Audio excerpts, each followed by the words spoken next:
Continuamos conversando con Tarek William Saab. Tarek, hay algunas preguntas aquí que yo creo que es importante responderlas.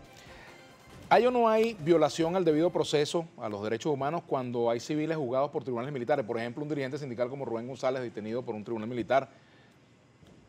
Caso de él. Y me gustaría... Mi opinión principista es que solamente personas que hayan cometido delitos de carácter militar pueden ser juzgados por tribunales militares. Y te digo algo que corresponde a mi línea de acción cuando entré a ocupar el cargo de fiscal general de la República. Todos aquellos casos que estuvieron por temas de violencia guarimbera en tribunales militares porque no quiso actuar la anterior exfiscal general de la República, que dirigió un cartel de corrupción, recordemos eso, que protegió a empresarios choros, que protegió a gerentes de PDVSA a quienes luego mandaba extorsionar, al igual que empresarios. Y tú sabes de nombres y apellidos porque lo hemos hablado tú y yo en off, muchas veces, ¿no? Ella y su esposo, protegidos por paramilitares en Bogotá. Sé si es muy sabroso decir que es de izquierda. ¿Ah? Protegida ella, su seguridad. Te me fuiste por otro tema, entonces, ¿viste? No, pero es para hablarte del antes y el después. Al nosotros llegar al Ministerio Público, nosotros solicitamos formalmente al presidente de la Corte Marcial y se hizo ese desglose de que todas aquellas personas que estaban siendo como civiles juzgadas por tribunales militares por hechos de violencia pasaran a los tribunales penales ordinarios. Y así ocurrió. Pero fíjate, Tarek, tú militaste en un partido que era el PRB, ¿verdad? El PRB y en ruptura. PRB ruptura, bueno, ya estaba Diego Salazar, Doris Francia, que paz descanse, Diego Salazar, que paz descanse, Néstor Francia, Douglas Bravo, Ali Rodríguez, etcétera, ¿verdad? Y bueno, yo recuerdo mucho, porque yo era dirigente estudiantil, yo recuerdo mucho, por ejemplo, cuando metieron presa a Doris Francia en una cárcel militar, ¿verdad? Siendo civil, y el PRB reclamaba eso. Yo te pregunto, ¿tú qué has hecho para que Rubén González, un dirigente sindical, no esté en una cárcel militar, por ejemplo? Pero oye, yo te respondo y tú no... Sí, pero no me dijiste qué hiciste sobre ese caso. Te estoy diciendo que mi posición... Esa es tu posición, pero ¿por qué? No, bueno. ¿Por qué no se corrige eso? Tomaremos en cuenta ese caso como lo hemos hecho en otros. Por cierto, muchos de ellos por ti transmitidos a nuestro despacho y lo hemos actuado. Tú y muchos otros más.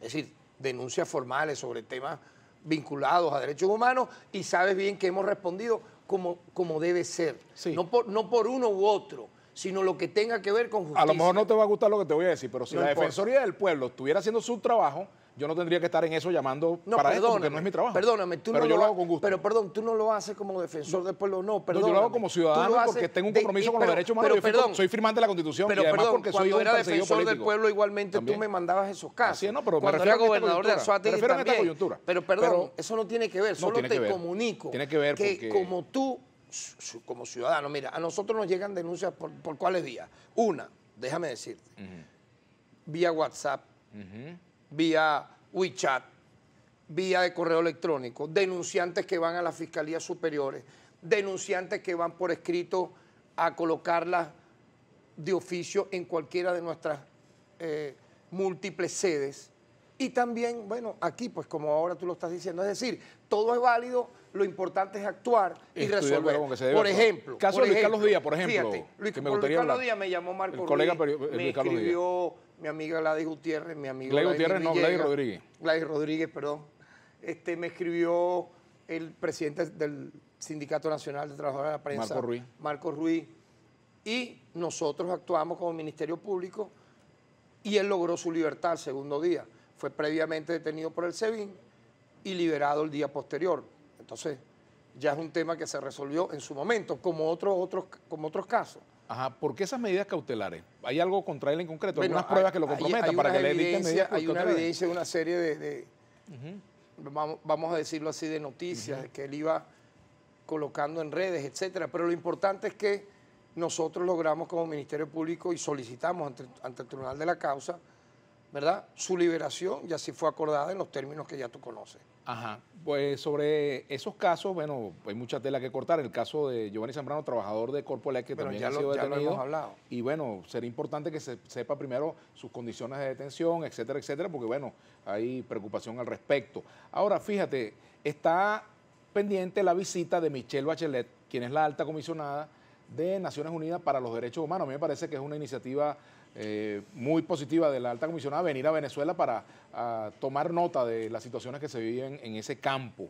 Pregunto, por ejemplo, iba a haber una reunión de la Comisión Técnica con presos políticos y esa reunión no se dio. ¿Por qué no permitieron hablar a los presos políticos con la Comisión Técnica? Yo me reuní hace pocas horas, creo que fue el primer día de su visita o a pocas horas de haber llegado, con José María Aranaz, no con José María Aznar, que lo confunden a veces, es español. Él es el jefe de la misión técnica de trabajo de la oficina de la alta comisionada Michelle Bachelet.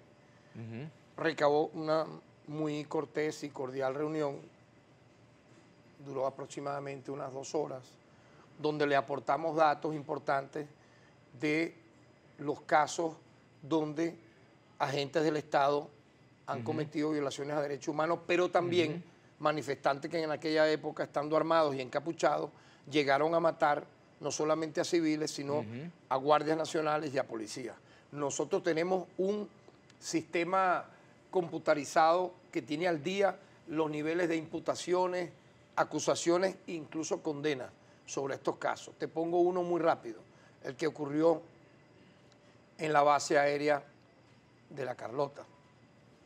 El culpable del asesinato de dicho joven, nosotros lo judicializamos, no lo había judicializado la anterior gestión del Ministerio Público, lo llevamos a una imputación, luego una acusación y está en etapa de ser condenado con la máxima pena, para ponerte ese caso muy emblemático, entre otros más.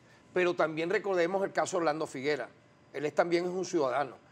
Manifestantes armados lo quemaron a la luz pública, le echaron gasolina con un yesquero, lo persiguieron, lo patearon, como ocurrió también con un joven en Lechería, que tú debes recordar la imagen, luego de lo quemaron, un motorizado, le entraron a palos, a cabillazos, y así ocurrió. Entonces no podemos hacer entonces apología a estos tipos que los llamaron héroes en su momento, que los disfrazaron de libertadores y que hicieron esa serie de desmanes que lamentablemente bañaron de violencia a Venezuela durante los meses de abril, mayo, junio, julio del 2017. Por lo tanto, esa fue una muy importante reunión que es la antesala a la llegada histórica, escúchame, porque es la primera vez que un alto comisionado de Derechos Humanos de la ONU llegaría a Venezuela. Le daremos todos los documentos importantes. Ella va a poder ir donde quiera ir, visitar cárcel, hablar con los presos. Yo te voy a hablar del Ministerio Público. Cuando se reúna con nosotros, le aportaremos todos los datos por escrito y por pendrive, como fuera, sobre las investigaciones con resultados. Oye bien, con resultados. Ahora, de quien haya violado aquí el derecho a la vida o haya cometido tratos crueles, inhumanos y degradantes, tendrá todo el castigo del sistema de justicia. Ok, porque eso es una parte importantísima. Tú como activista que has sido de derechos humanos durante muchos años, que seré hasta el final. Eso esperamos. Te pregunto, antes de irnos a la pausa, te pregunto rápidamente, te pregunto antes de irnos a la pausa, ¿estás de acuerdo en que ella tenga libre acceso a todos esos lugares de reclusión, al SEBIN, a la tumba, al DIESIN, etcétera, etcétera, a las cárceles nacionales, al sistema carcelario? ¿Estás de acuerdo con eso? ¿Me lo vas a responder al regreso? Sí, pero ya venimos con déjame responder, pues. Pero tenemos que hacer la pausa, ¿vale? No lo ponchan a uno aquí. Mira, cuando sale esa musiquita, tú te pones nervioso. No, chicos, yo creo que tú te pones nervioso con la pregunta. Te pones nervioso con la pregunta. Te pones nervioso. Te pones nervioso con la pregunta. Tú tenemos que hacer la pausa. Nos vamos a la pausa y vamos a la pausa. Entonces seguimos la entrevista. Ya venimos. Vamos a hacer la pausa.